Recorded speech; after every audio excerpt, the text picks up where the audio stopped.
I don't believe he said FISA warrant. He did. Did he? Okay. He did. And that's why I'm asking this question, which is, does the Trump administration have the presumption that foreign leaders or foreign nationals will not be surveilled when they are in contact with Trump? Look, again, as I said, I don't want to start talking or guessing what he may say or may not say or explain this. I think that we will have more information, or I hope to have more information, once the president is briefed, and to find out, what else has gone on in terms of additional information on this. But I do think it is a starting revelation, and there's a lot of questions that need to get asked. I think it's interesting. All of the questions are in the presumptive negative towards us, as opposed to, why was this taking place? Why were people surveilled?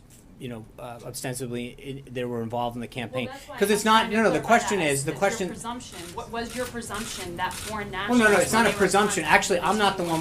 Right. Respectfully, I'm not the one with the presumption. You guys are. I even come up here presuming anything. I actually started my comments off by saying that I presume that foreign nationals are being monitored by U.S. intelligence when they are talking to. Okay, and then I think the question. Then I think there's a series of questions, which is how many times was an individual picked up? Why were they picked up? Were they unmasked? Again, a lot of this, if they're picked up during a FISA warrant, is that American citizens are prohibited by law from being unmasked, from, quote, having their name put out there. Why would someone's name get put out there? What ways were they described? There's a lot of questions that need to get asked. Those are the relevant issues that need to get asked. How many times was one individual followed? Did their name get unmasked, and why? But there's a lot of things that need to get followed up on. We're not at that position yet, as I've said now multiple times. The chairman's going to come up here, brief the president. I don't know to what extent and to what detail, but hopefully as we move forward, we will have more. Is this what you've been, because you've said there's more information to come, Is this what I you don't were know. gesturing towards? I don't know. For the 8th time, we don't know what he's going to come up here and explain and share. And until that happens, for me to talk about where we think this is headed, again, we're not in the business of trying to get to this point yet. We say this is what they have. We've asked that the investigation be conducted and that people gather up information. What they have and to what extent, we'll know soon. 2 questions on Paul Manafort. Did the president know that he had worked to advance Putin's interests previous to becoming the campaign chairman?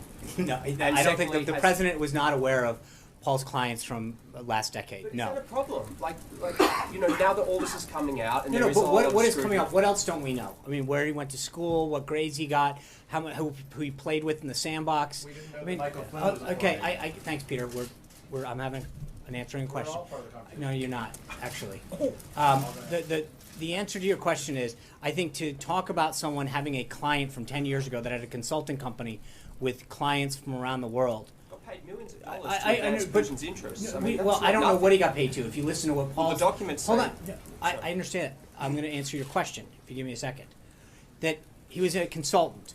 He had clients from around the world. There is no suggestion that he did anything improper but to suggest that the president knew who his clients were from a decade ago is a bit insane. He was not a government employee. He didn't fill out any paperwork attesting to something. There's nothing that he did that suggests at this point that anything was nefarious. He was hired to do a job. He did it.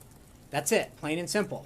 I'm just saying, given that it was such a focus, and you brought it up just then with Hillary Clinton, that these were corrupt arrangements, and the Clinton Foundation was described as a criminal enterprise, and there was all this discussion of Russia, and you've correctly brought up that it was more... There's a big difference between... There was dollars... Hold on. I'm not conflating the president. I'm just asking, is he disappointed now that he's found this out? That there was Found out what, Jonathan? That he had a client for a lot of money. In the past decade, he had a client, and you're worried about what? That he held... I mean... He was doing work to advance... I don't know what work he was doing. So to suggest that just because he had a client in the past decade, that no one's suggesting was anything improper. He was hired to count delegates, which is what he did, and he was successful at it, as he had done for George Herbert Walker Bush, Gerald Ford, and Bob Dole. He was hired to do a job, and he did it, fine. So, Stephen. John, why did the president fire Paul Manafort in his campaign? Well, for 2 reasons. One is I think that there were some issues coming up with his ties to Ukraine that were becoming a distraction. And secondly, he was, I think, 16 points down at the time. And he was down in the 20s in women. And I think president recognizes that he needs to make a change for those two reasons. Second question on healthcare. If, as confident and as optimistic as you are, if at this point tomorrow you don't have the magic number, should the speaker pull the bill from the floor? This is it. If you want to see Obamacare repealed and replaced, this is the vote. This is the time to act. This is what people have told the American people is going to happen. This vote needs to happen. If you're waiting for your chance, this is it. We need to act. Jonathan. Thank you, Sean. I felt that you were going to. Okay. Do you want to take a breath? Sure. Sean, would then candidate Donald Trump have hired Paul Manafort to such an important and prominent position in his campaign if he had known that he had had a $10 million contract with somebody so close to Vladimir Putin to, quote, greatly benefit the Putin government?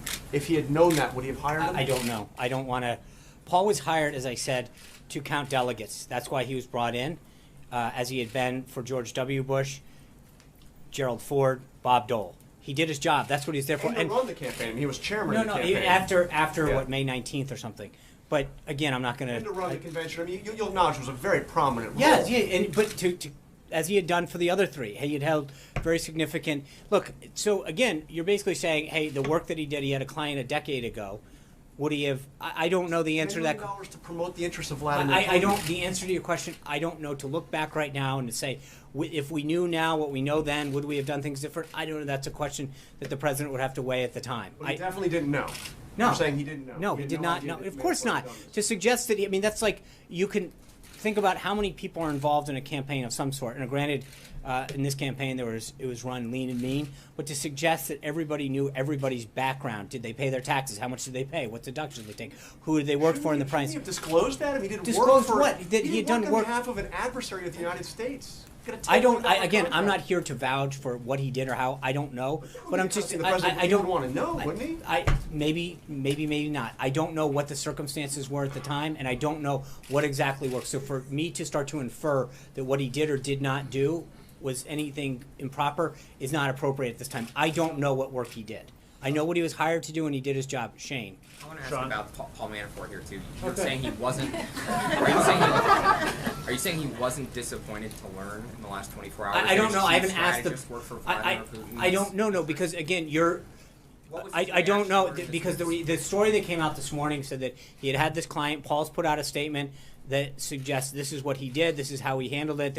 You've all read the same. We have not spent a ton of time going to investigate what he did for that client a decade ago. Is the president disappointed to learn I that this really was have not once- discussed the president's with their. I know what he's made very clear. He hired him to do a job. He did the job well. He got him over the finish line. On August 19th, he was let go of the campaign for the reasons that I mentioned. Did you say if Paul Manafort played any role with the hiring of any people in the federal government after the election? Not to my knowledge at all. Credibility. Sean, if I can ask you about the conversation we've been having about Paul Manafort, but not specific to Paul Manafort. When Michael Flynn's name came up at the time, having not registered as a foreign agent, there was a lot of focus on the vetting process that goes into individuals. Back then you said, we trust people to fill out the appropriate forms that they need to. He has been referring to the president, he has been very committed to making sure we institute high standards here and we're held to them. So given your words, is it sufficient to trust the information that the people you hire give you? And can you say with certainty right now that there isn't anybody else that's working in the interests of another foreign government, working for this government right now? It's a good question, Peter, because there's a big difference between working for a campaign or an entity where there's no forms to fill out. When you work for the United States government, especially here in the White House, you fill out a security clearance form, you fill out an employment form that asks certain questions under the penalty of law. Those questions. Hold Michael on. Flynn still got through, I guess. No. Well, but again, he filled out forms under the penalty of law. I don't know what was on his forms or what not was on his forms. Remember, what the president let him go for was not being truthful to the vice president, not necessarily for what was on a form, which I do not know what he filled out or did not fill out. If somebody fills out a form here, an SF-86, a security clearance form, or another employment document, and lies on that form or misleads, then they're going to face the penalty of law on that. That's a big difference between saying when someone was hired on a campaign or another entity that they should disclose everything in their past, whether or not they, who their clients were, what But again, I mean, if someone presented a resume and it was faulty, sure, I think that if that was fault, as you recall, there was another person during the transition that was named to a position that was discussed as not being truthful with some of their works. We let them go. That was people write things, they have jobs, they describe themselves in certain ways, and every time that I'm aware of that we've had an incident where someone has not been forthright and truthful, we've let them go. But when you work for the United States government, you actually fill out security clearance forms, employment forms under the penalty of law. None of those cases occurred in the past, and to dredge up someone's work from a decade ago, it's not that Paul wasn't truthful, just to be clear. You're trying to conflate something that's not there. You're trying to make the accusation that somehow he was dishonest or distruthful. No, you are. I'm not asking about Paul Manafort Who at all. are you asking about? In fact, what I'm asking is, can you say with certainty that right now that there's nobody working for this White House that is presently working in the interests of a foreign government?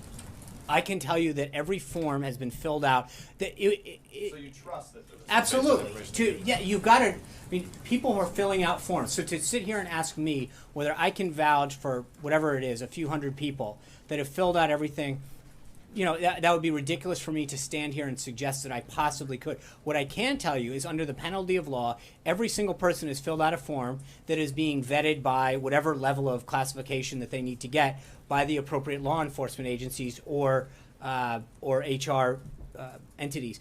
But I can't prevent somebody from fully disclosing everything on their taxes or filling out a form. What I can tell you is that if there's an instance brought to our attention where someone has misled it, either they will be referred to the appropriate law enforcement agency or dismissed, or appropriate action will be taken. But yes, there is no tolerance for that. And then very quickly, in regards to Devin Nunes and the fact that he's going to come today, and the comments that you began the briefing by telling us.